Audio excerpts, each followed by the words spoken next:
আলহামদুলিল্লাহ। উপস্থিত ঐতিহ্যবাহী বাইতুন নূর জামে মসজিদ কমিটির সম্মানিত সদস্যবৃন্দ, আমার চোখের মণি মাথার তাজ হযরত উলামা ইকরাম, হুফাজ ইকরাম, সম্মানিত আসাদেজ ইকরাম, দূর দূরান্ত থেকে এলাকা থেকে আগত সম্মানিত দ্বীনী ভাইয়েরা, আমার কলিজার টুকরা সম্মানিত যুবক ও ছাত্র ভাইয়েরা, পর্দার আড়ালের মুহতারেমা মা ও বোনেরা, আমরা আল্লাহ সুবহানাহু ওয়া তাআলার দরবারে অসংখ্য অগণিত শুকরিয়া জ্ঞাপন করছি যে আল্লাহ সুবহানাহু ওয়া তাআলা আমাদেরকে রহম করলেন, করম করলেন, দয়া করলেন, অনুগ্রহ করলেন, ভালোবাসলেন। ভালোবেসে আল্লাহ সুবহানাহু ওয়া তাআলা একবারে জিলকদ মাসের শেষ জুমায়, শেষ লগ্নে আল্লাহ পাক আমাদেরকে জুমার আহ্বানে সাড়া দিয়ে আল্লাহ পাকের ঘরে আমন্ত্রিত অতিথি করে আল্লাহ সুবহানাহু ওয়া তাআলা আমাদেরকে কিছু সময় অতিবাহিত করার জন্য তৌফিক এনায়েত করলেন। মাহবুদের দরবারে এলাহিতে ইমানের আওয়াজ কিছু করে সমস্বরে দিল দিয়ে সকলেই শুকরিয়াদার্থে বলছি আলহামদুলিল্লাহ। সম্মানিত ভাইয়েরা আমার, আল্লাহ রাব্বুল আলামিন কালামে মাজিদে বলছেন ওয়াযাক্কির ফাইন্নায যিকরা তানফাউল মুমিনিন। এ নবী, আপনি মুমিনদেরকে নসিহত করেন। নসিহত করলে মুমিনদের উপকার হবে। তো নসিহত শোনার একটা আদব আছে, সেটিও আল্লাহ তাআলা বলে দিয়েছেন। তোমাদের সামনে কোরআন উপস্থাপন করলে, কোরআন এবং সুন্নাহর বয়ান করলে তোমরা দিলের কান দিয়ে শুনবা। ওয়াইদা কুরিয়াল কোরআন ফাসতামিউ লাহু ওয়া আনসিতু লাআল্লাকুম তুরহামুন। দিলের কান দিয়ে আল্লাহ সুবহানাহু ওয়া তাআলা শ্রবণ করার তৌফিক দান করেন, আমরা বলি আমিন। আজকের ওয়েদারটা একটু ঠান্ডা ঠান্ডা ভাব, আর মসজিদে আসলে যেহেতু সকিনা বর্ষণ হয়, রহমত বর্ষণ হয়, তো ঘুম এসে যেতে পারে। ঘুমাবো না, নিচের দিকে তাকাবো না, এরকমভাবে। এখন মোরাকাবার সময় না, মোরাকাবার সময় মাগরিবের পরে মোরাকাবা করবেন। এখন ওই নিচের দিকে তাকাবেন, ঘুম এসে যাবে। আল্লাহ পাক আমাদেরকে সন্তুষ্ট চিত্তে দিলের কান দিয়ে শোনার তৌফিক দান করেন, আমরা বলি আমিন। সম্মানিত ভাইয়েরা আমার, হজের মাস, কোরবানির সন্নিকটে। হজ সম্পর্কে আমরা অনেক বয়ান শুনেছি, আলোচনা শুনেছি। ইখলাসের সহিত, খুলুসিয়াতের সহিত আল্লাহ সন্তুষ্টের উদ্দেশ্যে কেউ যদি হজ করে, তাহলে এই হজের পুরস্কার হবে একমাত্র জান্নাত। বলি সুবহানাল্লাহ। আল হজ্জুল মাবরুর লাইসা লাহু জাযাউন ইল্লাল জান্নাহ। হজ মাবরুরের পুরস্কার কি? একমাত্র জান্নাত। আর সেটা হতে হবে কার জন্যে? আমাদের নামাজ কার জন্যে? আমাদের ইবাদত কার জন্যে? আমাদের হজ কার জন্যে? আমাদের কোরবানি কার জন্যে? সকল ক্ষমতার মালিককে, নবমণ্ডল ভূমণ্ডলের মালিককে ইবাদত করব কার জন্যে? আল্লাহ তাআলা বলছেন কুল ইন্না সালাতি ওয়া নুসুকি ওয়া মাহইয়ায়া ওয়া মামাতি লিল্লাহি রাব্বিল আলামিন। জোরে বলি আল্লাহু আকবার। আল্লাহ সুবহানাহু ওয়া তাআলা শিখাইয়া দিলেন, কোনো প্রতিমার নামে উৎসর্গ হবে না, কোনো মানুষের নামে উৎসর্গ হবে না, কোনো মানুষের সামনে কোনো ইবাদত হবে না। মানুষের জন্যে ইবাদত হবে আল্লাহর জন্য। আমার নামাজ, রোজা, হজ, যাকাত, কোরবানি সহ যা কিছু আছে সব কিছু একমাত্র আল্লাহ সুবহানাহু ওয়া তাআলার জন্য। যারা বলেন ঠিক না বেঠিক? আল্লাহর জন্য সব কিছু করব। সে আল্লাহ সুবহানাহু ওয়া তাআলা আমাদেরকে নির্দেশ দিয়েছেন। সূরা কাউসার সকলেই পারি বলি, ইন্না আ'তাইনাকাল কাউসার ফাসাল্লি লিরাব্বিকা ওয়ানহার ইন্না শানিআকা হুয়াল আবতার। আল্লাহ তাআলা বললেন, ইন্না আ'তাইনা, হে নবী, নিশ্চয়ই আপনাকে আমি দান করেছি কাউসার, কাল কাউসার। এরপর আল্লাহ তাআলা বললেন ফাসাল্লি লিরাব্বিকা, আপনি আপনার রবের সন্তুষ্টির চিত্তে রবের জন্য আপনি নামাজ পড়েন, ওয়ানহার, কোরবানি করেন। কোরবানির সামনে সন্নিকটে, এর জন্যে কোরবানি করতে হবে কার জন্যে? আল্লাহর জন্যে। আর সেটা যাতে আমাদের তাকওয়া থাকে।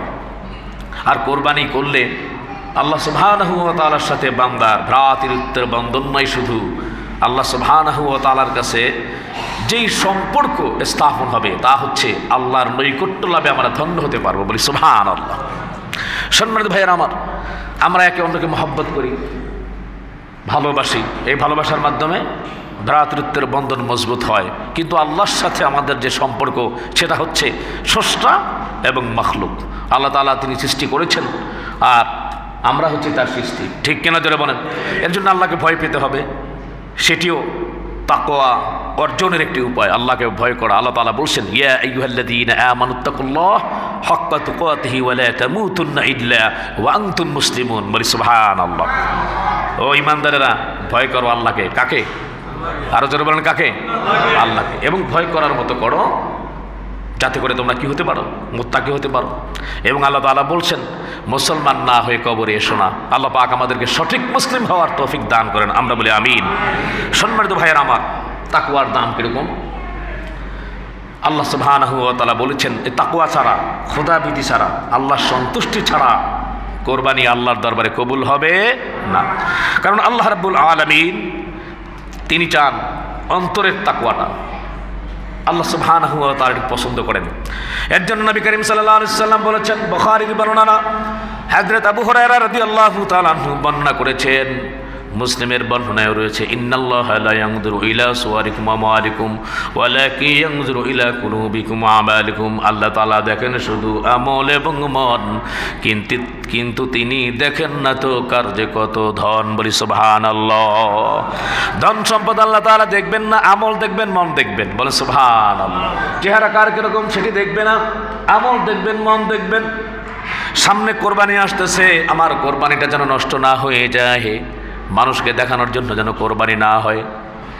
অমুক বাসার ভিতরে 1 লক্ষ টাকার একটা গরু কিনেছে, আমি তো সমাজের ভিতরে একজন ব্যক্তিত্ব সম্পন্ন ব্যক্তি, আমার কোরবানির গরুটা 3 লাখ টাকা হতে হবে, এরকম প্রতিযোগিতা যেন না হয়। জোরে বলেন ঠিক না বেঠি?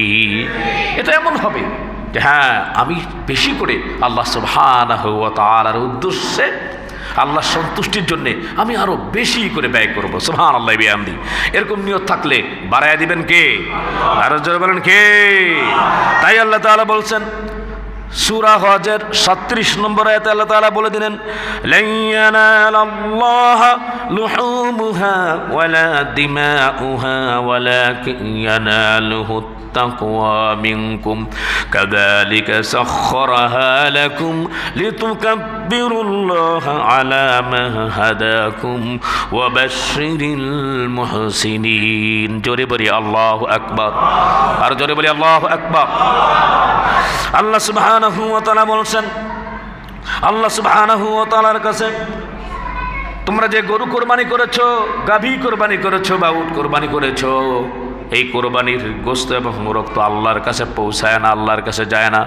আল্লাহ তাআলা এগুলো দিয়ে কি করবেন? তিনি পানাহার করেন না, পানও করেন না। যারা বলেন ঠিক না বেঠিক? এগুলো আল্লাহর কাছে পৌঁছায় না। আল্লাহর কাছে যে বিষয়টি পৌঁছায় তা হচ্ছে তোমাদের তাকওয়া। আল্লাহ সুবহানাহু ওয়া তাআলা তোমাদের অন্তরের তাকওয়াকে আল্লাহ সুবহানাহু ওয়া তাআলা দেখেন। তোমরা আল্লাহ সুবহানাহু ওয়া তাআলার তাকবীর পাঠ করতে থাকো, তিনি তোমাদের জন্য হেদায়েত দান করেছেন। বলেন সুবহানাল্লাহ।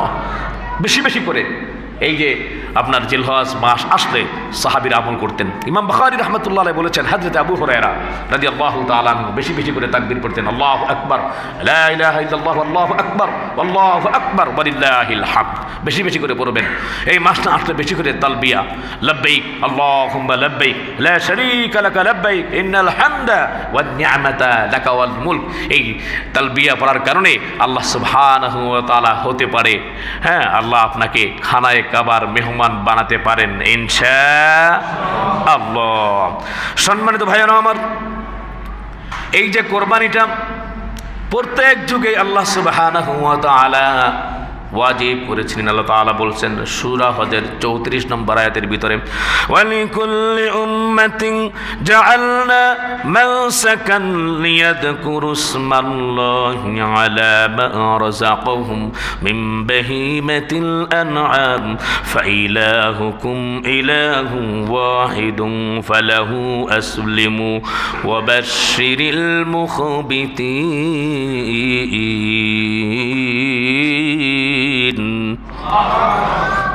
আল্লাহ সুবহানাহু ওয়া তাআলা বলছেন, প্রত্যেক জাতির জন্য আমি কোরবানির একটি নিয়ম করেছি যাতে তারা আল্লাহর নাম স্মরণ করতে পারে। তারা লিয়াযকুরুসমাল্লাহ, আল্লাহর নাম বেশি বেশি করে স্মরণ করতে হবে আমাদের, ঠিক কিনা জোরে বলেন? ব্যথা পাবো, ব্যথা পাওয়ার সাথে সাথে বলবো না ওরে বাবা ওরে মা, বলি কি বলি না? একটু ব্যথা পেলে ও মা, হ্যাঁ ও বাবা, এগুলো বলি না।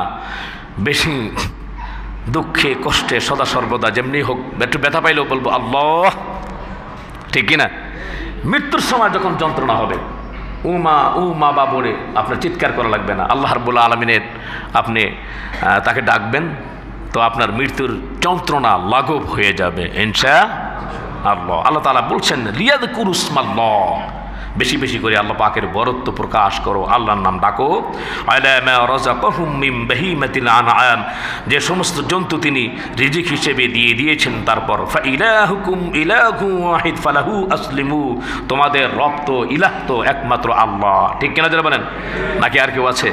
আমরা আর কাউকে মানি না, একমাত্র আল্লাহ সুবহানাহু ওয়া তাআলাকে মানি।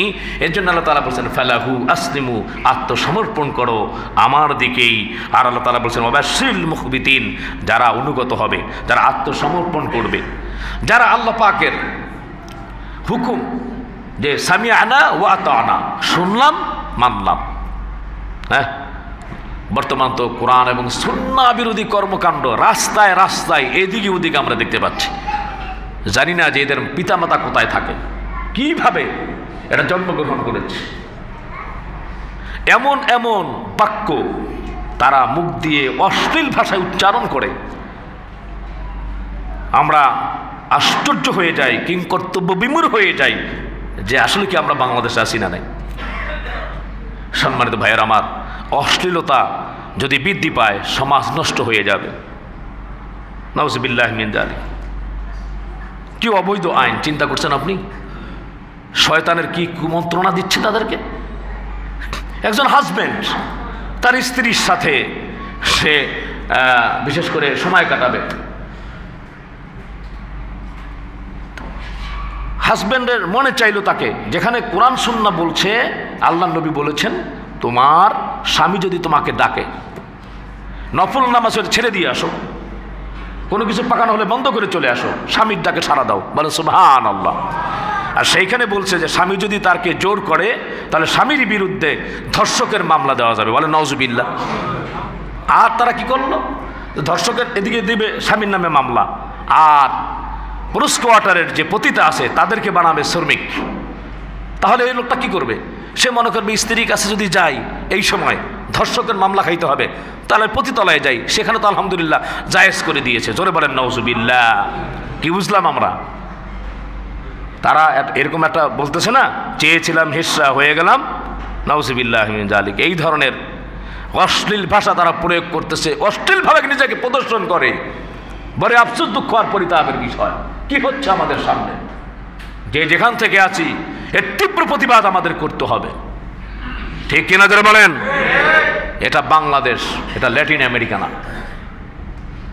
সম্মানিত ভাইয়ের আমার, সুতরাং আমরা বুঝলাম সমস্ত কিছু কোরআন থেকে শুনলাম, সুন্নাহ থেকে শুনলাম, সামিআনা ওয়া আতাআনা, শুনলাম মেনে নিলাম, আত্মসমর্পণ করলাম, এর নাম হচ্ছে মুসলমান। আল্লাহ তাআলা তৌফিক দান করেন, আমরা বলি আমিন। সম্মানিত ভাইয়েরা আমার, যুগে যুগে কোরবানি ছিল, আমরা তো জানি।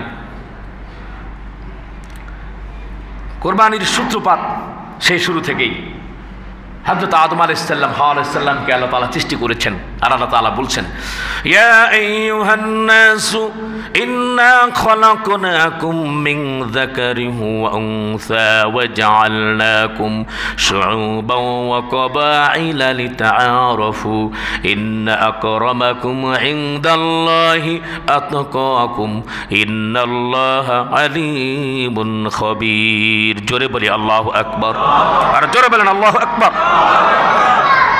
আল্লাহ রাব্বুল আলামিন বলেছেন তোমরা মানবেরা সৃষ্টি এমন এক নারী আর এক পুরুষ হতে, তোমাদের আরো আমি রাখি বিভিন্ন জাতিতে রূপান্তরিত করে।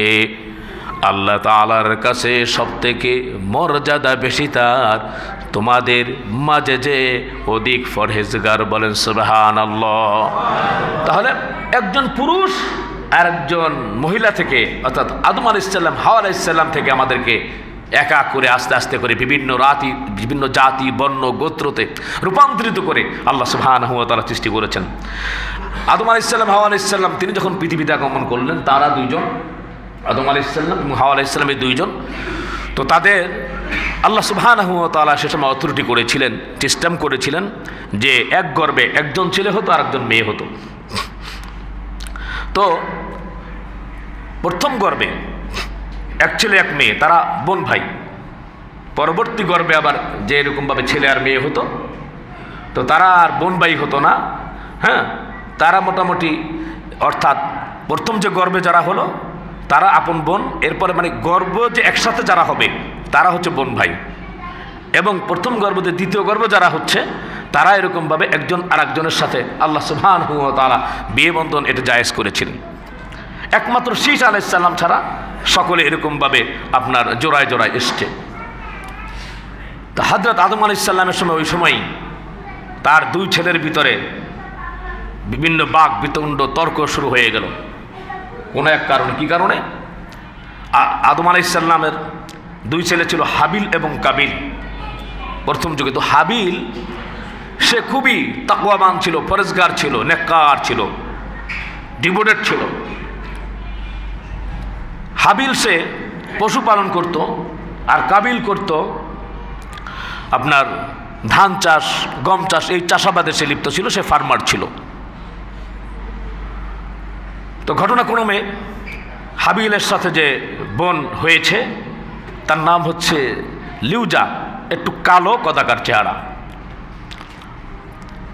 আর কাবিলের সাথে যে বোন হলো তার নাম হচ্ছে আকলিমা, সে খুব পরমা সুন্দরী।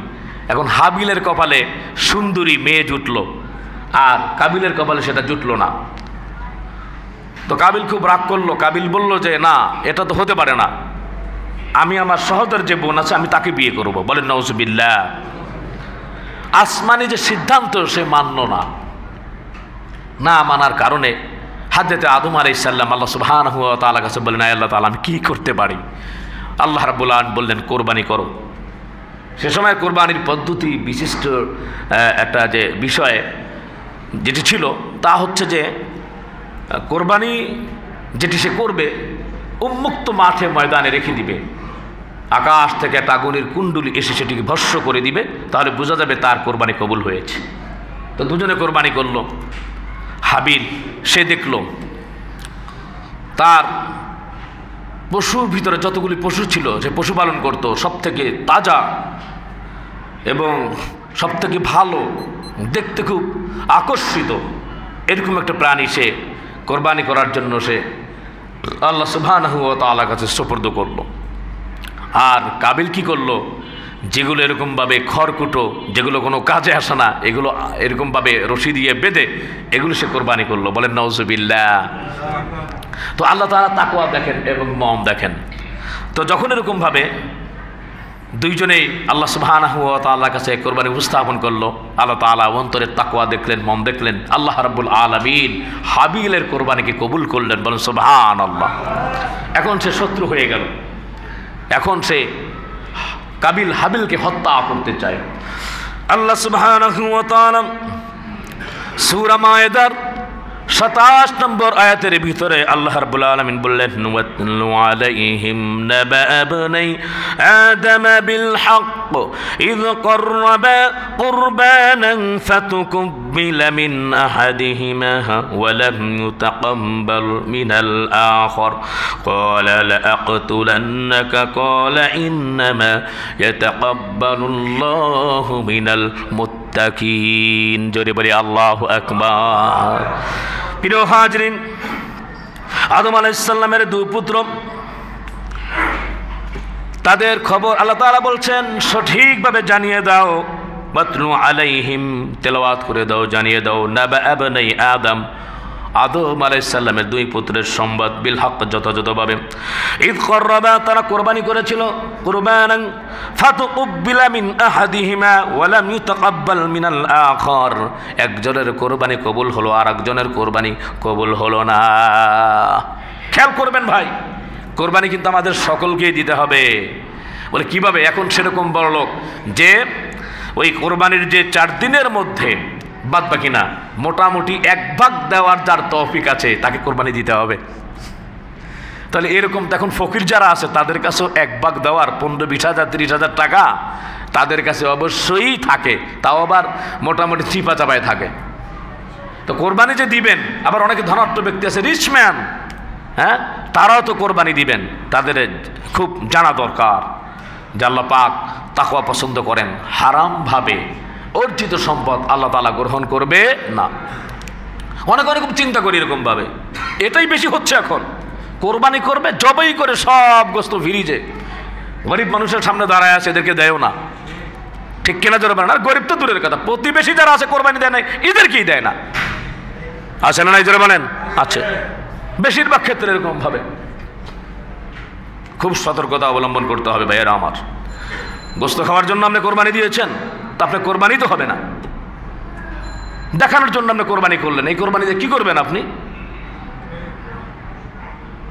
এর জন্যে এখনই মনটাকে পরিচ্ছন্ন সজীব সতেজ করে নেই যে কোরবানি হবে একমাত্র কার জন্যে?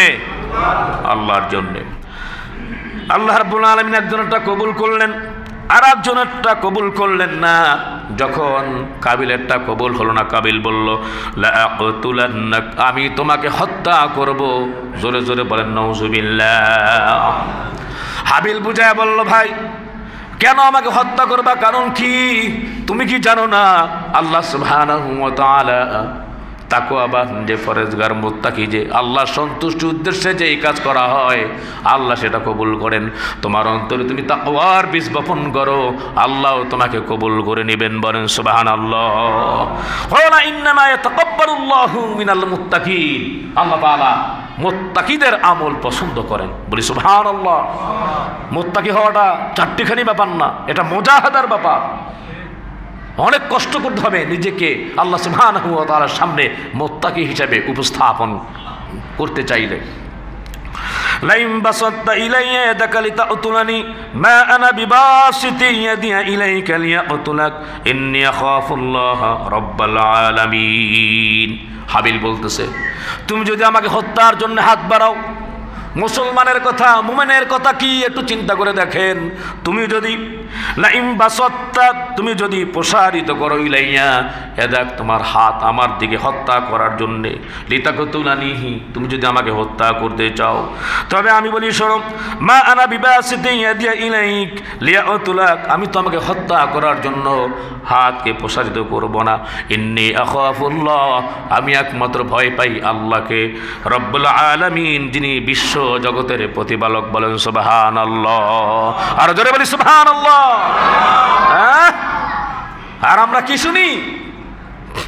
37 জন 38 জন তাদেরকে হত্যা করা আমার জন্য ওয়াজিব হয়ে গেছে। এত হত্যা করেছি, এত রক্ত খেয়েছি, এত মানুষকে শেষ করলাম, রক্ত পিপাসা মেটে নাই, আরো আমার খুন করা লাগবে, হত্যা করা লাগবে। ঠিক কিনা মুসলমান? আসতে কইলেন, ঠিক না মনে হয় না? আরো রক্ত লাগবে। 37 জন এরকম ভাবে বাহিরে যাইয়া তালিকা করে। আর মুসলমানের আদব, মুসলমানের কথা হবে কি? মুসলমানের কথা হবে ইন্নী আখাফুল্লাহ, আমি আল্লাহকে ভয় করি। ঠিক কেন জোরে বলেন? সকলে বলেন, আমি কাকে ভয় করি? আল্লাহকে। হাবিলের সাথে থাকবো না কাবিলের সাথে? জোরে বলেন, হাবিলের সাথে না কাবিলের সাথে? আমরা সকলে হাবিলের সাথে আছি ইনশাআল্লাহ। হাবিল শহীদ মৃত্যু নসিব করেছেন আল্লাহ তাআলা। সম্মানিত ভাইয়েরা আমার, ইন্নী উরিদু আন তাবুআ বিইসমি ওয়া ইসমিকা ফাতাকুনা মিন আসহাবিন নার ওয়া যালিকা জাযাউয যালিমিন। জোরে বলি আল্লাহু আকবার। সম্মানিত ভাইয়েরা আমার, হাবিল জবাব দিচ্ছে, আমি চাই আমার পাপ এবং তোমার পাপ এগুলো বোঝা তুমি বহন করো, আর বহন করে তুমি জাহান্নামবাসী হয়ে যাও। কারণ ওয়াযালিকা জাযাউয যালিমিন, যারা জালেম তাদের প্রতিদান হচ্ছে এটাই। জোরে বলেন নাউজুবিল্লাহ। ফাতাওয়াত লাহু নাফসুহু ক্বাতলা আখি ফাকাতালাহু ফাসবা মিনাল খাসিরিন। কোনো ভালো কথা তার অন্তরের ভিতরে লাগলো না, শেষ পর্যন্ত কাবিল হাবিলকে হত্যাই করলো। হাবিলকে যখন হত্যা করলো, আল্লাহ তাআলা বলছেন ফাসবাহা মিনাল খাসিরিন, ক্ষতিগ্রস্তের অন্তর্ভুক্ত হয়ে গেল। সে দুনিয়া ও আখিরাতে তার যত কাজ আছে সব কোনো কিছু কাজ তার কাজে আসতো না, তার জন্য এই দুনিয়া এবং আখিরাত ব্যর্থতায় পর্যবসিত হয়ে গেল। বলেন নাউজুবিল্লাহ। এখন সে চিন্তা করতেছে, ভাইকে তো মারছি, এখন এই ডেড বডি দিয়ে আমি কি করব? সামনে খুব চিন্তায় পড়ে গেছে। আত্মীয় স্বজন এরকমভাবে নিজের ভাই, একটু হলেও তো মায়া মমতা লাগতে পারে, তো এখন কি করব আমি? সে হতাশ হয়ে গেছে, সে কিছু মাথা কাজ করতেছে না। আল্লাহ সুবহানাহু ওয়া তাআলা একটা কাক পাঠায়া দিলেন। কোরআনের আয়াত, আল্লাহ তাআলা বলছেন ফাবাআসাল্লাহু গুরাবান ইয়াবআসু ফিল আরদি লিহুরিয়াহু কাইফা ইউওয়ারি সাওআতা আখি ক্বালা ইয়া ওয়াইলাতা আ'জাজতু আন আকুনা মিছলা হাযাল গুরাব ফাওয়ারি সাওআতা আখি ফাআসবাহা মিনান নাদিমিন। জোরে বলি আল্লাহু আকবার। আল্লাহ রাব্বুল আলামিন কাক পাঠিয়ে দিলেন। কাক পাঠিয়ে দিয়ে আল্লাহ পাক শিক্ষা দিলেন যে মাটি খনন করতে লাগলো। কাক মাটি খনন করে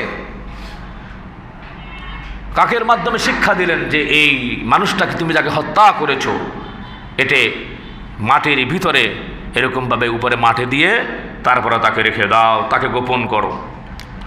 এখন সে চিন্তা করতেছে, মনেকে ধিক্কার দিতেছে, হায় হায় আমি আশরাফুল মাখলুকাত হইলাম, ঠিক আমাকে।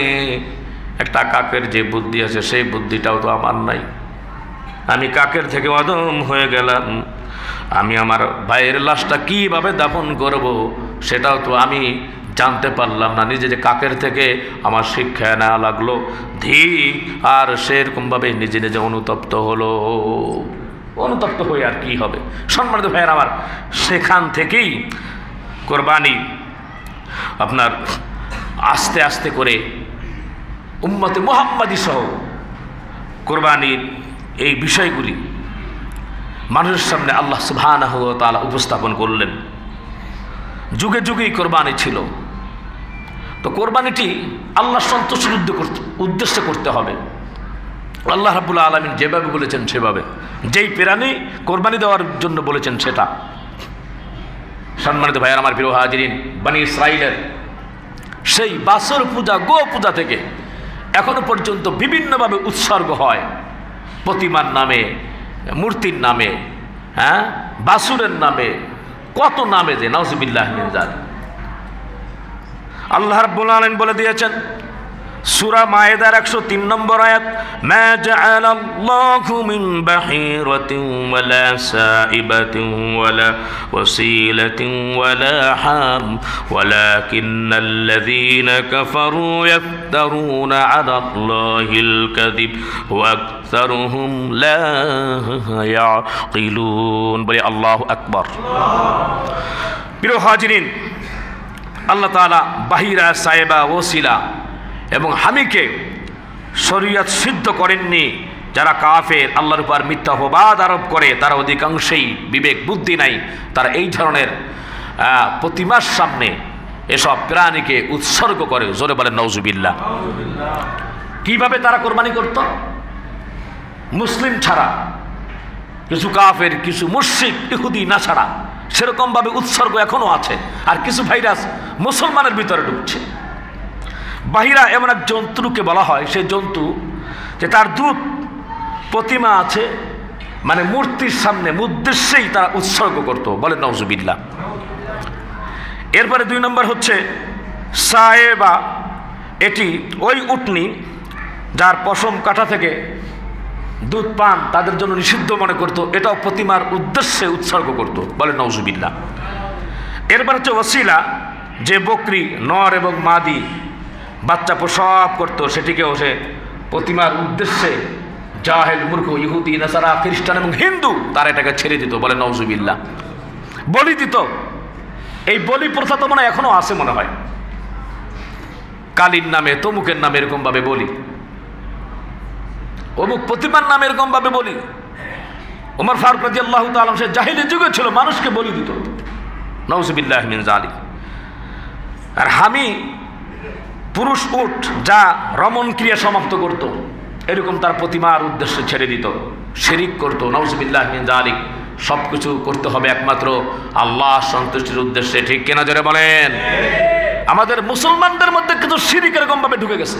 কীভাবে ঢুকছে? বাংলাদেশের ভিতরে খাস খাস ভালো ভালো আল্লাহর অলির দরবার আছে। আমি গিয়েছি অনেক জায়গায়, আমি দেখেছি।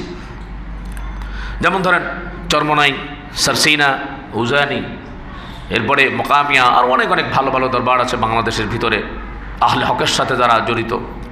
আমার নানা জানু আছেন সুফি ইস্কান্দারি রহমতুল্লাহ আলাই, প্রায় 150 বছরের কাছাকাছি উনি ইন্তেকাল করেছেন। পিরোজপুর ভান্ডারিয়া থানার ধাওয়ার গ্রামে তিনি শুয়ে আছেন। এরকম বিভিন্ন আল্লাহ অলিরা বিভিন্ন জায়গায় আছেন। সম্মানিত ভাইয়ের আমার, তো আমার একটা কথা হচ্ছে, দেখেন, যারা দুনিয়া থেকে বিদায় হয়ে গিয়েছে, পীর বলেন বুজুর্গ বলেন, যারা দুনিয়া থেকে বিদায় হয়ে গিয়েছে, এই লোকটা সম্মানিত ভাইয়ার আমার কবরের ভিতরে যে আছে, এখন যে শুয়ে আছে, এই যে লোকটা যে মারা গেছে, মরা মানুষের জন্যে আপনার সওয়াব কাজ যেগুলো আছে এগুলো দরকার বেশি, নাকি আপনার টাকা পয়সা তাকে দেওয়া বেশি জরুরি? কোনটা জরুরি জোরে বলেন তো? সওয়াব। যারা দুনিয়া থেকে বিদায় হয়ে যায় তাদের জন্য আমরা সওয়াব বক্সে দিতে পারি। 3 বার সূরা ইখলাস পড়লাম, 1 খতম কোরআন শরীফের সওয়াব হলো। দুরূদ শরীফ পড়লাম, হয়তো কবরটা জিয়ারত করতে গেলাম, এতটুকু হতে পারে। কিন্তু আপনি চিন্তা করে দেখেন, বাংলাদেশের বিভিন্ন জায়গায় আমি নিজে দেখেছি। একসময় আমি প্রচুর ঘুরতাম, এগুলো প্রত্যক্ষদর্শী হিসাবে যাতে আমি এগুলো উপস্থাপন করতে পারি দেখার জন্যে গিয়েছিলাম। খানজাহান আলী রহমতুল্লাহ আলাই ওনার দরবারে দেখলাম কিছু গাঞ্জাখোররা আতর বিক্রি করে, এরপরে আগরবাতি বিক্রি করে, এরপর আবার আপনার ওই যে মোমবাতি বিক্রি করে, এগুলো বিক্রি করতেছে।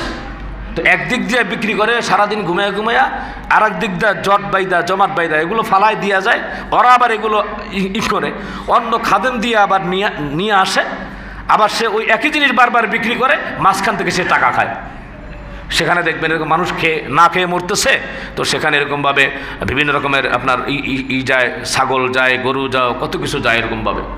আর সেখানে দেখবেন জট বাঁধা কিছু এরকমভাবে মহিলা আছে, নামাজ নাই, রোজা নাই, কিচ্ছু নেই, তারা বসে থাকে। গান্ধার আড্ডা, বিভিন্ন রকমের আড্ডা সেখানে চলে।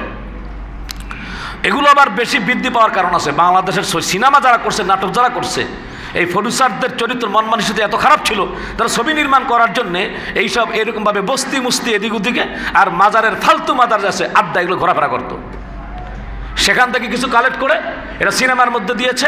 আর জনগণ এরকমভাবে বিপদে পড়লে হক মাওলা করে একজনের হারাইছে, আর মাজারে সিন্নি দিতে হবে এই প্রথা দিলেই এরকমভাবে মা ছেলে ছোটকালে হারায় গেছে, তো ওই জায়গায় পাইছে। গার্মেন্টসে চাকরি হয় না, ব্যবসা হয় না, কিচ্ছু হয় না, ওটা হয়েছে। এগুলো দেখাইয়া, আর মানুষ তো সিনেমা ভক্ত এক সময় ভালো করে ছিল, এখন আলহামদুলিল্লাহ মানুষ বুঝতেছে যার জন্য শিল্পে ধস নেমছে, বলেন আলহামদুলিল্লাহ।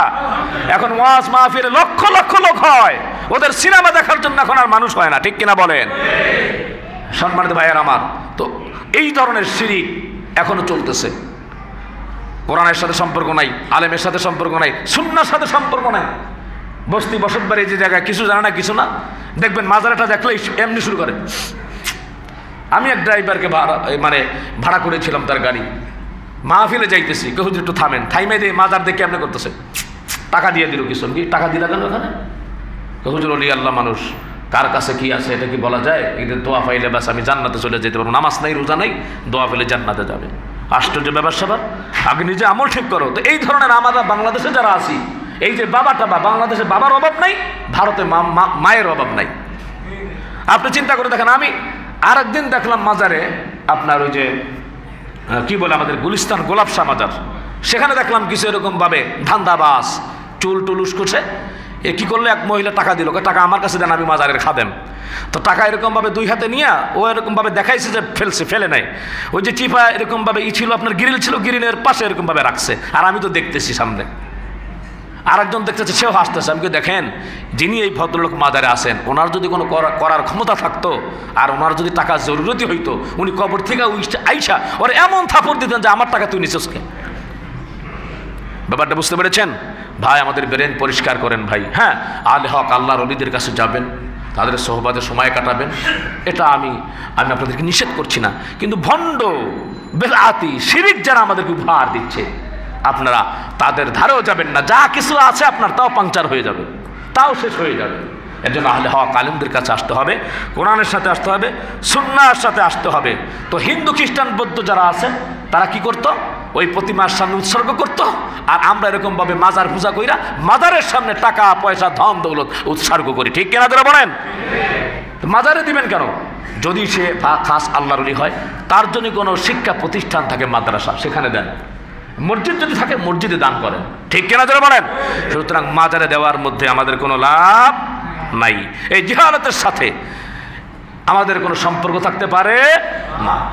সম্মানিত ভাইয়ার, আমার প্রিয় হাজরিন, এই ধরনের উৎসর্গ এবং কোরবানি আল্লাহ তাআলা কখনো পছন্দ করবেন না। খলিফাতুল মুসলিমিন হযরত ওমর ফারুক রাদিয়াল্লাহু তাআলা আনহুর সময়, তৎকালীন সময়ের ভিতরে মিশর যিনি বিজয় করেছেন, সেনাপতি ছিলেন, বিজয়ী সেনাপতি হযরত আমর ইবনুল আস রাদিয়াল্লাহু তাআলা আনহু। সে সময় মিশরে এরকমভাবে নীল নদে পানি আসছিল না, পানি শেষ হয়ে গিয়েছে, শুকিয়ে গিয়েছে।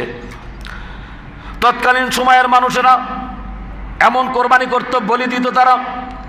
সুরসুই একটি কন্যাকে সাজিয়ে গুজিয়ে নীল নদের সামনে এনে সেখানে বলি দিত। জোরে বলেন নাউজুবিল্লাহ। বলি দেওয়ার সাথে সাথে পানিও চলে আসতো। জোরে বলেন নাউজুবিল্লাহ। এটা শয়তানের কাজ।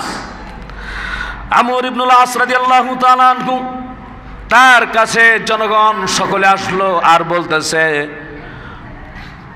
আপনি তো এই মিশরের দায়িত্বশীল, আপনি গভর্নর, আমরা কি করব বলেন? নীলনদ, মিশরের নীলনদ তো শুকিয়ে গিয়েছে, পানি নাই। আমর ইবনুল আস রাদিয়াল্লাহু তাআলা আনহু বললেন, লোকেরা কি বলে, প্রতি বছরের নেই এরকমভাবে ষোড়শী এক কন্যা এসে এখানে বলি দেওয়া হতো, এখন তারা বলি দেওয়ার জন্য বলছে। আমর ইবনুল আস রাদিয়াল্লাহু তাআলা আনহু বললেন, মানুষ বলি দেওয়ার কোনো প্রথা ইসলামের মধ্যে আল্লাহ রাব্বুল আলামিন এই কানুন মানুষকে দেন নাই। আমি একটু চিন্তা করি, খলিফাতুল মুসলিমিন হযরত ওমর ফারুক রাদিয়াল্লাহু তাআলা আনহুর কাছে আমি এই খবরটা পৌঁছাই। হযরত ওমর ফারুক রাদিয়াল্লাহু তাআলা আনহু খবর পেয়ে ওমর ফারুক রাদিয়াল্লাহু তাআলা আনহু নিজে একটি চিঠি লিখলেন। চিঠির ভিতরে যেটি লেখা ছিল, ও পানি শোনো, তুমি তো আল্লাহর মাখলুক, তুমি যদি শয়তানের কথা যদি প্রবাহিত হও, তোমার পানি আমার দরকার নাই। আর তোমার মালিক যদি আল্লাহর নামে যদি প্রবাহিত হওয়া হো, তাহলে আমাদের দরকার আছে। এই চিঠিটা নীল নদে নিক্ষেপ করবা।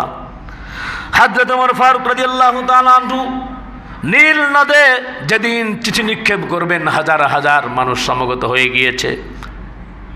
মুসলমানরাও নির্বাক নেত্রে তাকিয়ে রয়েছে, যেন কি হয়, এখন যদি পানি প্রবাহিত না হয় আমাদের সম্মান ইজ্জত এখানেই শেষ হয়ে যাবে। মানুষ সব একত্রিত হয়ে গিয়েছে।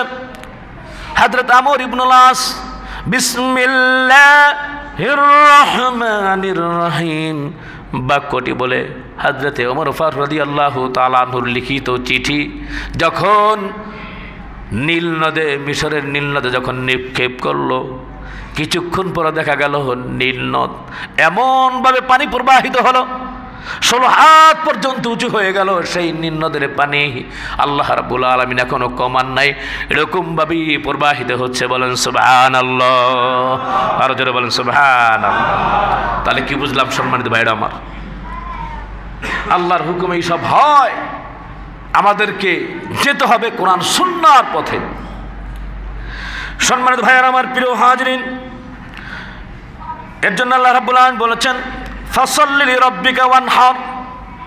আল্লাহ রাব্বুল আলামিন বলেছেন, আল্লাহ সুবহানাহু ওয়া তাআলা যে আমাদেরকে আমল করার জন্য বলেছেন, আল্লাহ রাব্বুল আলামিন যে নির্দেশ দিয়েছেন, ফাসাল্লি লিরাব্বিকা, তোমার রবের নামাজ পড়ো, ওয়ানহার, এবং তুমি কোরবানি করো। অথচ কোরবানির সময় দেখা গেছে অনেক অভিযোগ এই হজ এবং কোরবানিকে নিয়ে। সম্মানিত ভাইয়েরা আমার, কত নাস্তিক মুরতাদ মুসলমান নামধারী কুলাঙ্গার আজে বাজে কথা এরকমভাবে বলেছে। কি বলেছে? এত প্রাণী একদিনে কোরবানি করে ফেলায়। এটা যদি না করতো, যদি গরিবদেরকে দিত, তাহলে কি হতো? দারিদ্র বিমোচন হতো। এত পশু একসাথে কোরবানি করে, এটা ঠিক না। অথচ চিন্তা করেন সম্মানিত ভাইয়েরা আমার,